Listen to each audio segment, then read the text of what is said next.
আসসালামু আলাইকুম ভিউয়ার্স, আশা করি সকলে অনেক ভালো আছেন। আজকের ভিডিওতে আমি আপনাদেরকে দেখাবো যে কীভাবে আপনারা আপনাদের স্লো কম্পিউটারকে ফাস্ট করতে পারবেন। অর্থাৎ আপনার কম্পিউটার যদি স্লো কাজ করে তাহলে সেটাকে কীভাবে ফাস্ট করতে পারবেন, আজকের ভিডিওতে আমি আপনাদেরকে সেটাই দেখাবো। সো প্রথমেই আমি আপনাদের বলে নিই যে আপনার কম্পিউটার যদি অনেক পুরনো হয় বা বেশি স্লো হয় তাহলে আপনারা একটা এসএসডি কার্ড লাগিয়ে নিন। সো এসএসডি কার্ডের কথা বলতে গেলে এসএসডি কার্ড হচ্ছে আপনার হার্ড ডিস্কের মতো একটা স্টোরেজ ডিভাইস।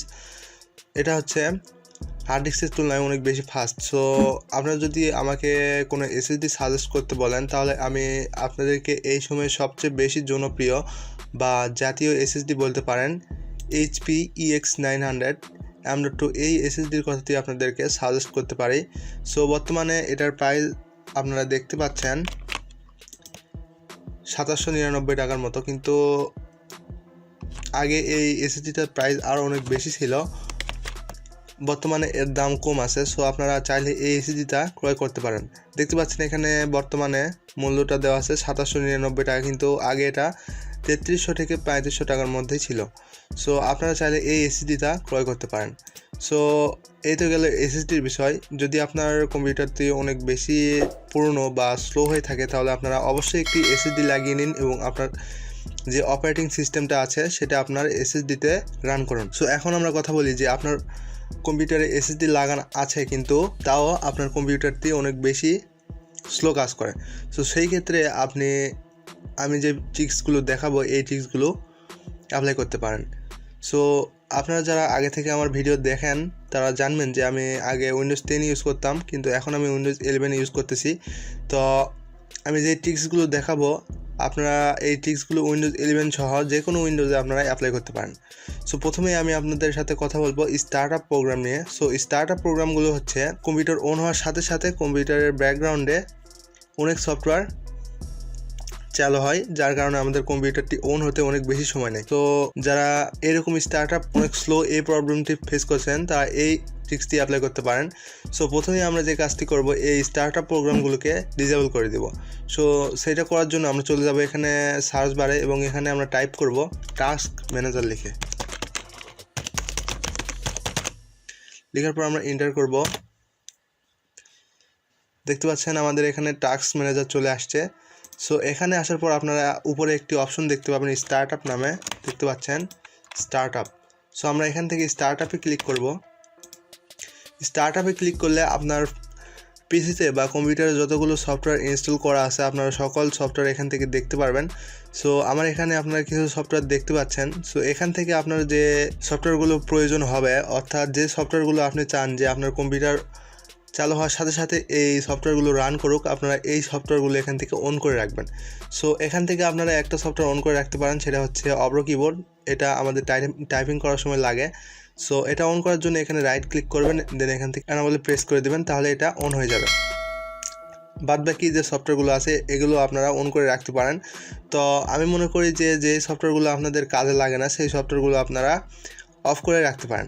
সো এখান থেকে আরেকটা ইম্পর্টেন্ট কথা হচ্ছে আপনারা এখান থেকে যদি কেউ আইডিএম ইউজার হয়ে থাকেন তাহলে এই আইডিএমটা অন করে রাখবেন। আর এখানে উইন্ডোজ সিকিউরিটি নোটিফিকেশনের একটা অপশন আছে, এটা আপনারা অন করে রাখবেন। কারণ যদি আপনাদের কম্পিউটারে কোনো ভাইরাস অ্যাটাক করে থাকে তাহলে আপনারা কম্পিউটার চালু হওয়ার সাথে সাথে সেই নোটিফিকেশনটি পেয়ে যাবেন। আর যদি এটা অফ করে রাখেন তাহলে কিন্তু আপনারা সেই নোটিফিকেশনটি পাবেন না। সো সেই জন্য আমি আপনাদের রেকমেন্ড করব আপনারা অবশ্যই এই উইন্ডোজ সিকিউরিটি নোটিফিকেশন অপশনটি অন করে রাখবেন। সো এটা গেল স্টার্টআপের ব্যাপার। সো যদি আপনার কম্পিউটারে অন হতে অনেক বেশি সময় লাগে তাহলে আপনারা অবশ্যই স্টার্টআপ প্রোগ্রামগুলো ডিসেবল করে রাখবেন, অর্থাৎ যেগুলো আপনার কাজে লাগবে না সেগুলো ডিসেবল করে রাখবেন। সো এখন আমরা কথা বলবো ডিস্ক ক্লিন আপ নিয়ে অথবা আমাদের সি ড্রাইভ নিয়ে। সো দেখুন আমি যদি আমার ডিসপিসিতে যাই এবং আমার সি ড্রাইভের স্পেসটা দেখাই, দেখতে পাচ্ছেন এখানে 164 GB স্পেস আছে আমার ফ্রি, আর আমার মোট স্পেস হচ্ছে 222 GB। সো এখন আমরা রান ক্লিয়ার করব অথবা টেম্পোরারি ফাইল ক্লিয়ার করব। সো চলুন প্রথমে আপনারা যে কাজটি করবেন কিবোর্ড থেকে Windows+R বাটনে প্রেস করে দিবেন। সো আমি প্রেস করে দিলাম, দেখতে পাচ্ছেন প্রেস করে দেওয়ার সাথে সাথে আমাদের এখানে কিন্তু একটি ডায়লগ বক্স চলে আসছে। এছাড়া আপনি আরেকভাবে এটি অন করতে পারেন, সেটা হচ্ছে আপনারা চলে যাবেন সার্চ বারে এবং এখানে টাইপ করবেন রান। রান লেখার পর দেখতে পাচ্ছেন এখানে চলে আসছে। সো আমরা এখানে একটা ক্লিক করে দিলাম। তারপর দেখতে পাচ্ছেন এখানে আমাদের সেম ডায়লগ বক্সটি চলে আসছে। সো এখানে আমরা প্রথমে টাইপ করব টেম্পারেচার লিখে বা টেম্প। সো আমরা লিখব হচ্ছে TEMP টেম্প। লেখার পর এখান থেকে আমরা ওকেতে প্রেস করব। তাহলে দেখতে পাচ্ছেন এখানে একটা পারমিশন চাবে, এখান থেকে আমরা এটা কন্টিনিউ করে দিব। তাহলে আপনার কম্পিউটারে যত টেম্পোরারি ফাইলস আছে সব এখানে চলে আসবে। সো এখান থেকে এগুলো আপনারা ডিলিট করে দিবেন। আমি Ctrl+A চেপে অল সিলেক্ট করলাম এবং Shift+ডিলিট দিয়ে ডিলিট করে দিলাম। এখান থেকে ইয়েসে প্রেস করে দিই, দেখতে পাচ্ছেন চলে গেছে। আমরা আবারও Windows+R প্রেস করে রানে চলে যাব এবং এখানে আবারও টাইপ করব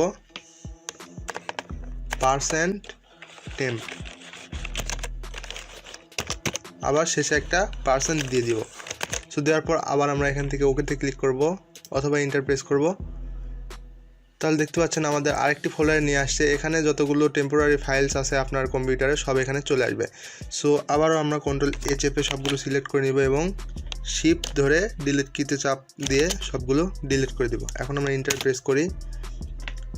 সো এখানে একটা পারমিশন চাচ্ছে, এখানে আমরা টিক চিহ্ন দিয়ে এখান থেকে কন্টিনিউ ক্লিক করে দিলাম। সো দেখতে পাচ্ছেন আমাদের যতগুলো টেম্পোরারি ফাইলস ছিল সব ডিলিট হচ্ছে। সো দেখতে পাচ্ছেন সব ডিলিট হওয়ার পর এই কয়েকটা ফাইলস আছে যেগুলো ডিলিট হবে না। সো যেগুলো ডিলিট হবে না সেগুলো আমরা স্কিপ করে দিব। সো এখানে আমরা একটা টিক চিহ্ন দিয়ে এখান থেকে স্কিপ করে দিলাম।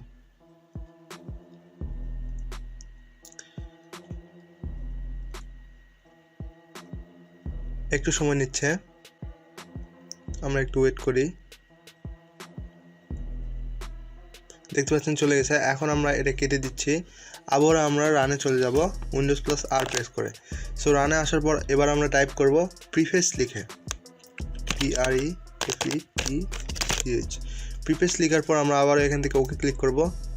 তাহলে আমাদের আরেকটা পারমিশন চাবে, এটা আমরা কন্টিনিউ করে দিব। দেখতে পাচ্ছেন আবারও আমাদের অনেকগুলো ফাইলস চলে আসছে। সো এগুলো আমরা সব কিছু ডিলিট করে দেব।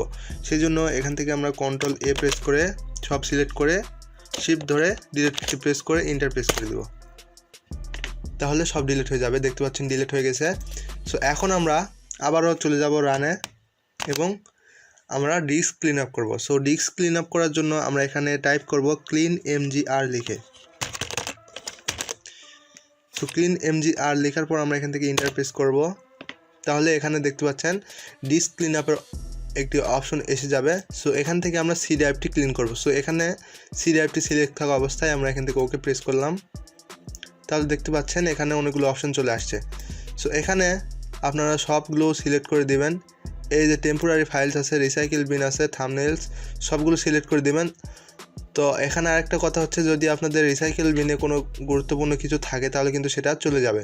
সো সেই জন্য যদি গুরুত্বপূর্ণ কিছু থাকে সেটা অন্য জায়গায় কপি করে রাখবেন। সো আমি সব কিছু সিলেক্ট করে দিচ্ছি।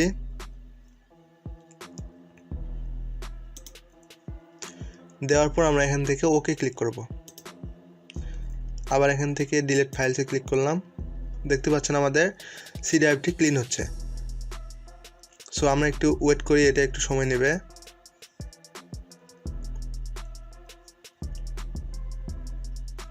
বন্ধুরা দেখতে পাচ্ছেন আমাদের ডিস্ক ক্লিন আপ কিন্তু শেষ হয়ে গেছে।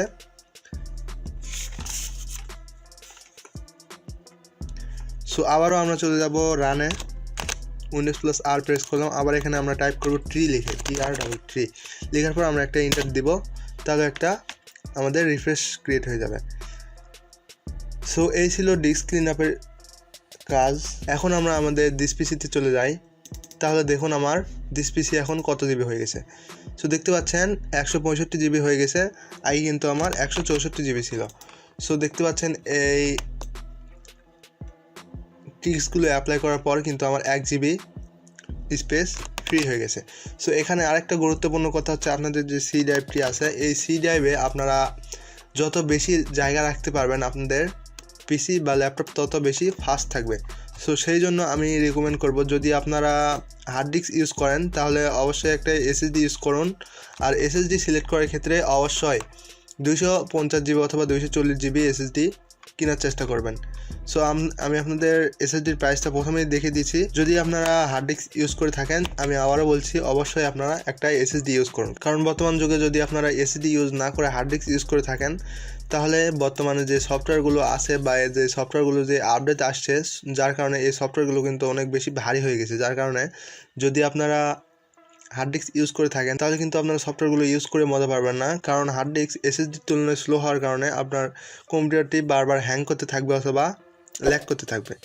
সো এই ট্রিক্সগুলো অ্যাপ্লাই করে মূলত আপনারা আপনাদের কম্পিউটারটিকে ফাস্ট করতে পারবেন। সো এই ছিল আজকের ভিডিও। আশা করছি আপনাদের ভিডিওটি ভালো লেগেছে। যদি ভিডিওটি ভালো লেগেই থাকে তাহলে অবশ্যই ভিডিওতে একটি লাইক দেবেন এবং আমার চ্যানেল থেকে কোনো কিছু শিখতে পারলে আমার ছোট্ট চ্যানেলটিকে সাবস্ক্রাইব করে আমার পাশে থাকবেন। আর সামনে কী নিয়ে ভিডিও দেখতে চান সেটা কমেন্ট করে জানাতে পারেন। আজকের ভিডিওটি এ পর্যন্তই, দেখা হবে অন্য কোনো ভিডিওতে। আল্লাহ হাফেজ।